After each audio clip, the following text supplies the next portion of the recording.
রাসূলুল্লাহ সাল্লাল্লাহু আলাইহি ওয়াসাল্লাম আল্লাহ তাআলার কাছে দোয়া করতেন, আল্লাহুম্মা বারিক লানা ফি রাজব ওয়া শাবান ওয়া বাল্লিগনা রমাদান।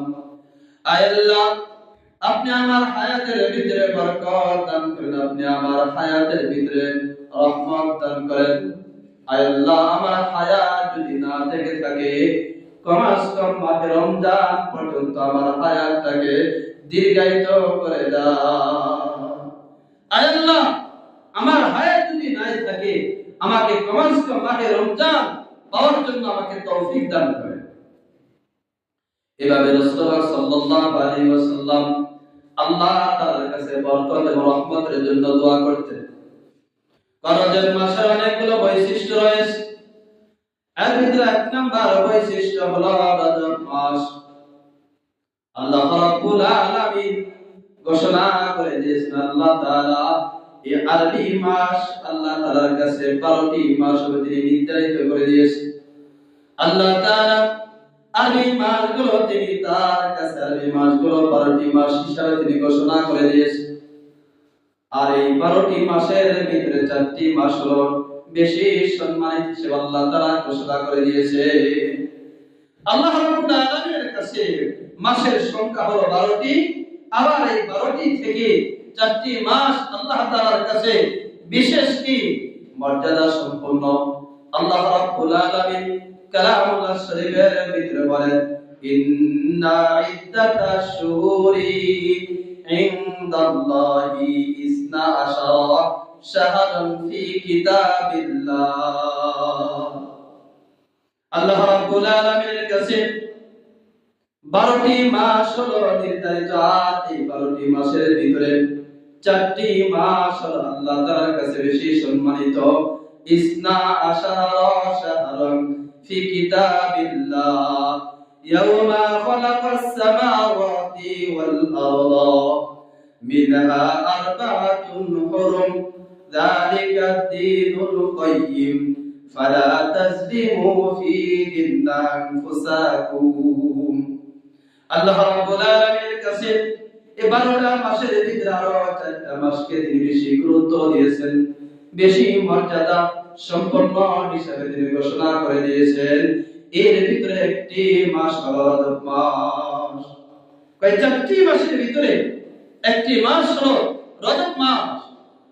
কোরআন শরীফের ভিতরে সুস্পষ্টভাবে 4টি মাসের কথা কোনো উল্লেখ নাই। আল্লাহর হাবিব বিশ্বনবী রাহমাতুল্লিল আলামিন এই 4টি মাসকে তিনি স্পষ্টভাবে বর্ণনা করে জানিয়ে দিয়েছেন উম্মতদেরকে। وقال رسول الله صلى الله عليه وسلم ثلاثة منها متواليات। আল্লাহর হাবিব বলেন, 3টি মাসকে একসাথে উল্লেখ করেছেন। এক নাম্বার হলো যুলকাদা ওয়া যুলহিজ্জাহ ওয়াল মুহাররম। যুলকাদা, জিলহজ আর মুহররম 3টা মাসকে একসাথে উল্লেখ করেছেন। আর একটি মাস আপনার জুমাতুল উখরা এবং শাবানের মাঝখানে আরেকটি মাস উল্লেখ করেছেন। সেটা কি রাজাবু মাদারাল্লাযী বাইনা জুমাদাই ওয়া শাবান। আরেকটি মাস হলো জুমাতুল উখরা এবং শাবানের মাঝখানে মধ্যবর্তী আরেকটা মাস হলো রজব মাস। ওই 4টি মাসকে আল্লাহ তাআলা বিশেষভাবে এগুলোকে যে মর্যাদা সম্পন্ন ঘোষণা দিয়েছেন, সম্মানিত করেছেন, বৈশিষ্ট্য বর্ণনা করেছে। তার এক নম্বর হলো রজব মাস। এই রজব মাসের দাম আল্লাহ রাব্বুল আলামিনের কাছে অনেক বেশি, অনেক বেশি। এই মাসগুলো, এই 4টি মাস সম্মানিত হওয়ার কারণ হলো 3টি। তাহলে 4টি মাস, 12টি মাসের মধ্যে 4টি মাস সম্মানিত কেন? এর কারণ হলো 3টি। এক নাম্বার, আল্লাহ রাব্বুল আলামিন এই মাসগুলোতে যুদ্ধ বিগ্রহ, মানুষের সাথে হানাহানি ঝগড়া ফাসাদ করা থেকে নিষেধ করেছেন। আল্লাহ রাব্বুল আলামিন তার পয়গম্বর রাসূলকে জানিয়ে দেন।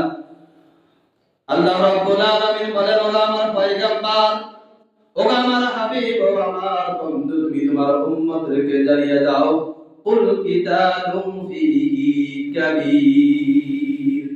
আল্লাহ তাআলা রাসূলকে উম্মতকে জানিয়ে দিলেন, ও আমার পয়গম্বর, ও আমার বন্ধু, আপনি আপনার উম্মতকে জানিয়ে যান যেন আমার বান্দারা যেন এই মাসে যেন ঝগড়া ফাসাদ না করেন, এই মাসে যেন তারা একে অপরের সাথে যেন অন্যায় অবিচারে জুলুম যেন না করেন। আল্লাহ রাব্বুল আলামিন এই ঘোষণা যখন রাসূলকে জানিয়ে দিলেন আর রাসূলকে বলে দিলেন, ও আমার পয়গম্বর, এই মাসে তো যুদ্ধ বিগ্রহ করা হারাম। এটা জাহেলিয়াতের যুগ ছিল, ইসলামের শুরু লগ্নে শুরুর জামানা এটা মুসলমানদের হুকুমটা বহাল ছিল। তোমরা 4 মাস কোন যুদ্ধ জিহাদ করতে পারবে না, অন্যায় অবিচার করতে পারবে না, জুলুম নির্যাতন করতে পারবে না। এরপরে পরবর্তী সময়ে এই হুকুমটা রহিত হয়ে যায়, কিন্তু বর্তমান সময়েও এই কাজটা আমরা এই 4টি মাসে যুদ্ধ জিহাদ করতে পারবো জায়েজ। তবে এই 4টি মাসে যুদ্ধ জিহাদ না করাটাও উত্তম বর্তমান সময়ে। বর্তমান সময়ে যদি করা জায়েজ তবে না করাটাও উত্তম। তাহলে এই 4টি মাস আল্লাহ তাআলা আপনার সম্মানিত ঘোষণা করে দিয়েছেন। এগুলোর যে 4টি মাসের যে বৈশিষ্ট্যগুলো রয়েছে আর এই মাসগুলো সম্মানিত হওয়ার কারণ হলো, 1 নাম্বার, এই মাসগুলোতে যুদ্ধ বিগ্রহ করা কি ভাই নিষেধ। 2 নাম্বার, এই 4টি মাস সম্মানিত হওয়ার 2 নাম্বার কারণ, অন্য মাসের তুলনায় এই মাসে গুনাহের যে ভয়াবহতা বেশি এবং মানুষের ইবাদতের যে প্রতিদানটাও যে বেড়ে যায়, ইবাদতের প্রতিদানটাও বেড়ে যায়। এই জন্য এই মাসটা আল্লাহ তাআলার কাছে বেশি সম্মানিত, আল্লাহ তাআলার কাছে বেশি মর্যাদাপূর্ণ। 3 নাম্বার কারণ, এই হজ এবং উমরা যারা পালন করেন, এই 4টি মাসে যুদ্ধ বিগ্রহ নিষেধ হওয়ার কারণ হলো যারা হজ উমরা যারা পালন করেন যেন তারা নিরাপদের সাথে যেন হজ উমরা আদায় করতে পারে এবং নিরাপদের সাথে যেন তারা বাড়িতে পৌঁছতে পারে। শুধু তাই নয়, কয়েক বান্দারা সাধারণ মানুষেরা যারা ইবাদতের মগ্ন হজ উমরা যেতে পারে না, তারাও যেন এই রজব মাসে যেন তারা নিরাপদের সাথে আল্লাহ তাআলার কুদরতে পারে, সিজদা দিতে পারে, আল্লাহ তাআলার ইবাদত বندگی করতে পারে, আল্লাহ তাআলার কাছে আল্লাহ তাআলাকে ডাকতে পারে। তাদের দিলের ভিতরে যদি কোনো ভয় না থাকে, জিহাদ যুদ্ধ যদি শুরু হয়ে যায়, বিভিন্ন পর্যায়ের আওয়াজ আসবে, তাদের কাছে বিকট শব্দ আসবে, তারা ভয় পাবে। এই জন্য এই 4টি মাস এর ভিতরে যুদ্ধ বিগ্রহ করা নিষেধ করে দিয়েছে।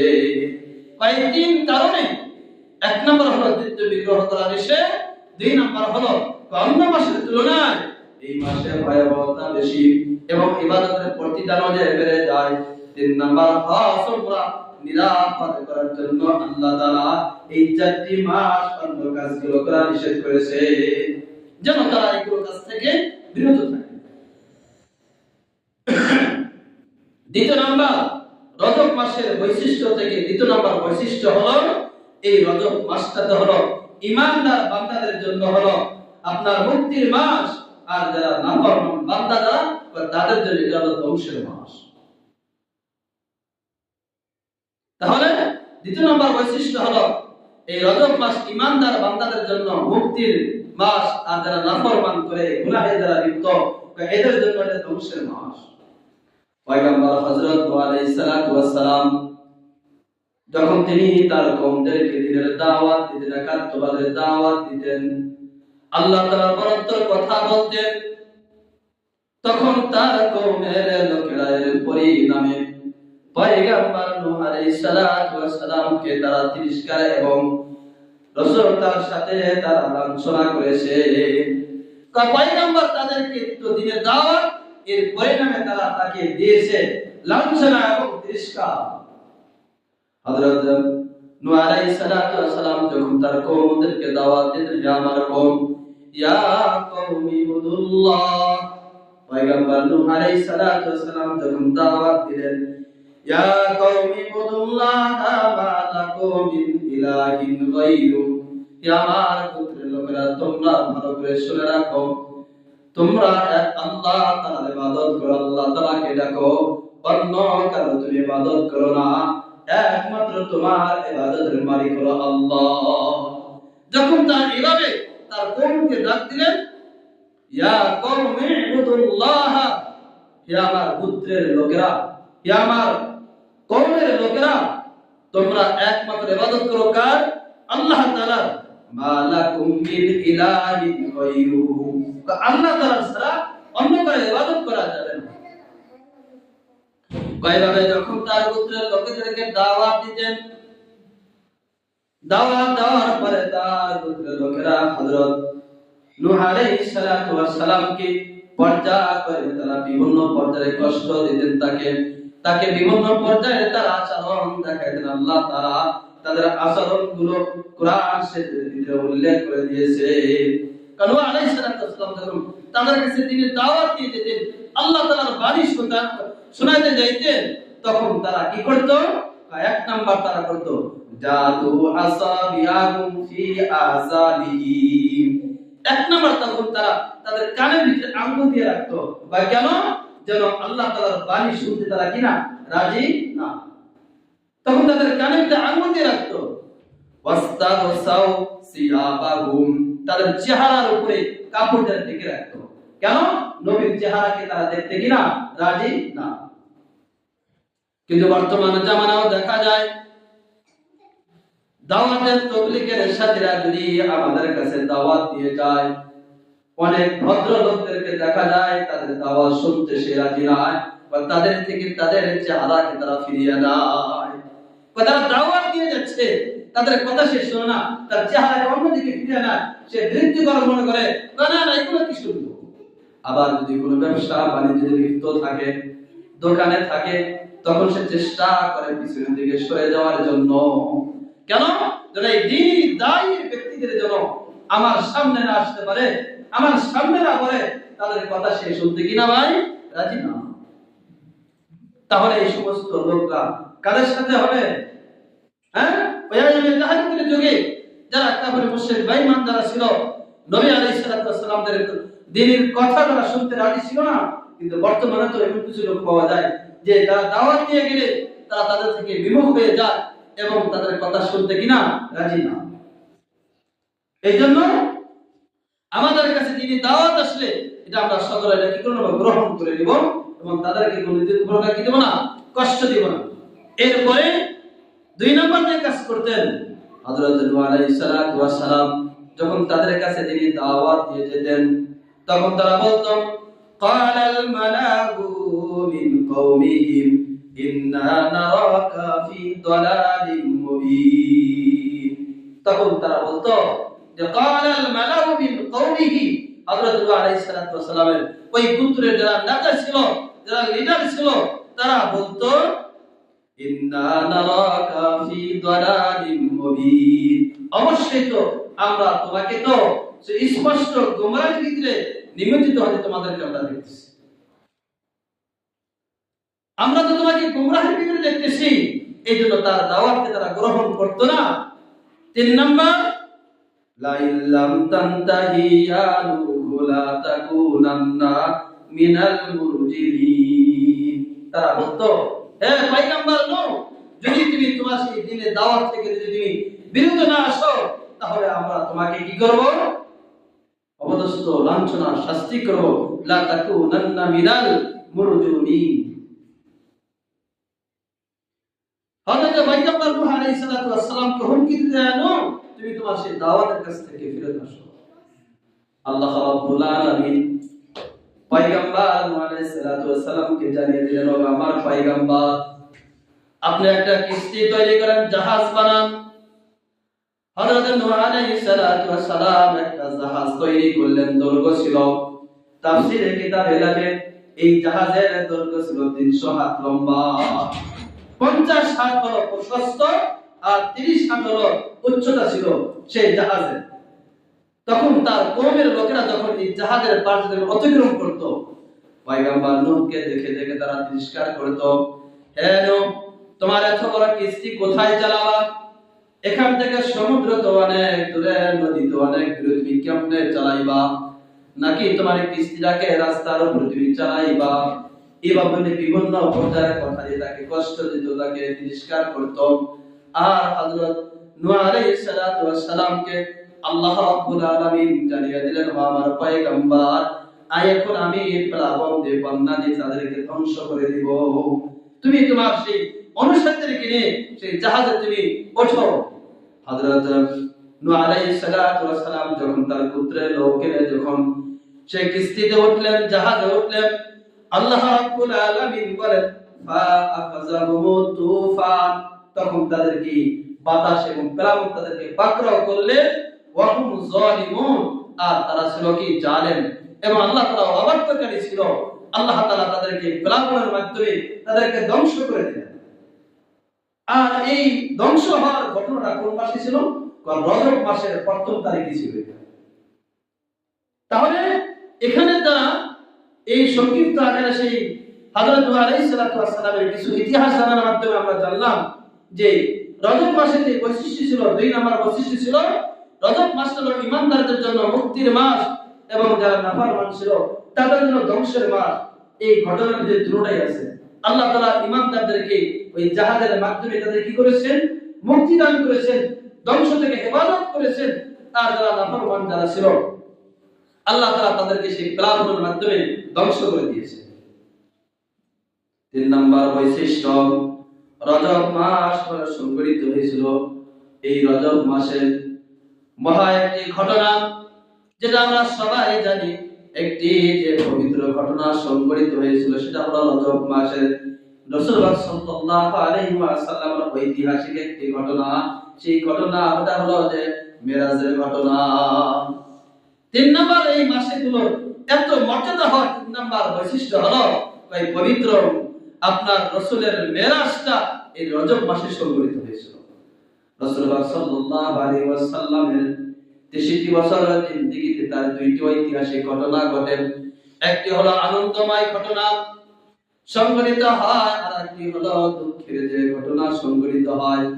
আনন্দময় ঘটনার সাথী ছিলেন, সঙ্গী ছিলেন হযরত জিবরাইল আলাইহিস সালাতু ওয়াস সালাম। আর সেই আনন্দময় ঘটনাটা হলো যে আপনার মেরাজের ঘটনা। কয় রাসূলুল্লাহ সাল্লাল্লাহু আলাইহি সাল্লামের যে একটি সেই ঘটনাটা ঐতিহাসিক যেটা সংঘটিত হয়েছিল, এটা হলো এই রজব মাসে রাসূলের মেরাজ। হযরত জিবরাইল আলাইহিস সালাতু ওয়াস সালাম তার সাথী ছিলেন। আর একটি দুঃখময় রাসূলের ঐতিহাসিক ঘটনা, সেটা হলো হিজরতের ঘটনা। আর এই হিজরতের সাথী ছিলেন হযরত সিদ্দিক আকবর রাদিয়াল্লাহু তাআলা আনহু। তবে জিবরাইল এবং সিদ্দিক আকবরের উভয় জনের সাথী হওয়ার ভিতরে বেশ কম আছে, পার্থক্য আছে। হযরত জিবরাইল আলাইহিস সালাতু ওয়াস সালাম সিদরাতুল মুনতাহা পর্যন্ত যাওয়ার পরে জিবরাইল বলেন, আল্লাহর রাসূল, আমি আর সামনে যাইতে পারবো না। এখান থেকে যদি আমি একটু সামনে অগ্রসর হই তাহলে আমার 600 ডানা পুরে সরকার হয়ে যাবে, আর একটু আমি সামনে যেতে পারবো না। কিন্তু সিদ্দিক আকবর রাদিয়াল্লাহু তাআলা আনহু রাসূলের যে ঐতিহাসিক ঘটনা আপনার হিজরতের যে সাথী ছিলেন, এটা আরো মারাত্মক ছিল, আপনার অনেক ভয়ানক ছিল। না জানি কোন কাফের দেখে ফেলে না কি তারা বুঝে ফেলে ভয়াবহ অবস্থায় ছিল।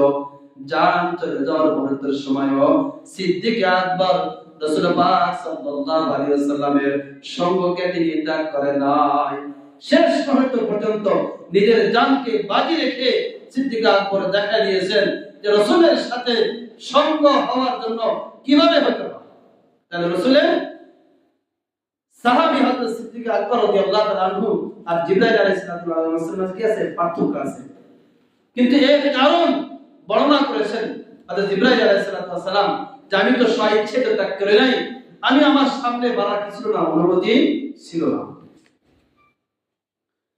চতুর্থ নাম্বার, এই রজব মাসের বৈশিষ্ট্য হলো এই রজব মাসে যে আপনার আলাদাভাবে এই রজব মাসে আমাদের আমলকে আরেকটু বাড়ায় দিতে হবে, আমলের হারকে একটু বাড়ায় দিতে হবে, যেন আমলের মাধ্যমে যেন আমরা সেই মাহে রমজান যেন পেতে পারি। রাসূলুল্লাহ সাল্লাল্লাহু আলাইহি ওয়াসাল্লাম রজব মাস যখন এসে যেত, রাসূলুল্লাহ সাল্লাল্লাহু আলাইহি ওয়াসাল্লাম এক নম্বরে তিনি হযরত আব্দুল্লাহ ইবনে আব্বাস রাদিয়াল্লাহু তাআলা আনহু থেকে বর্ণিত আছে, তিনি বলেন আল্লাহ রাসূলকে আমরা এমন অবস্থায় দেখেছি আমাদের ধারণা হতো রাসূল তো রোজা রাখা শুরু করেছেন, আর কোনোদিন রোজা ছাড়বে না।